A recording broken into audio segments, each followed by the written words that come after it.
Welcome the one and only Mushtaq Ahmad.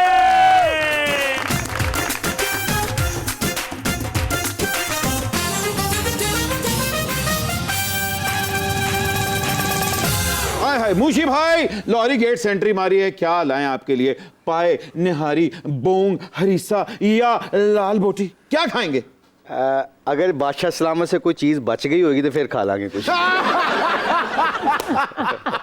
आते ही मुशी भाई ने गुगली मेरे मुंह पे मारी है। गुगली मुंह ते नहीं वजदी हुंदी, गुगली लत्तां च ते विकटां च वजदी हुंदी है। मुशी भाई, टेस्ट और वनडे में तो आपने वाकई ही तबाही फेरी है। आज क्या T20 स्टाइल में खेलेंगे या T10 स्टाइल में खेलेंगे? मेरा ख्याल साडी आज प्रैक्टिस है। अच्छा। T10 खेलने। T10 ये इसका मतलब है कि आज तानू बड़ी पैनी है। मुश्ताक सर, जब आप बॉलिंग कराया करते थे और मोइन खान विकेट कीपिंग किया करते थे तो हर बॉल पे एक ही आवाज गूंजा करती थी, वेल डन मुशी।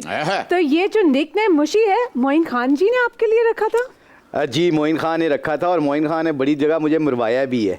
वो जब भी मैं लेग ब्रेक करता था, वसीम भाई को या किसी भी कप्तान को कहते थे, वो चौका छिक्का पड़ता था ना, तो वो आगे से कहते थे कि ये जी मुशी ने फिर गुगली करा देती जी आज। खादिर आजाद हमारे साथ स्पिन के जादूगर तो मौजूद हैं,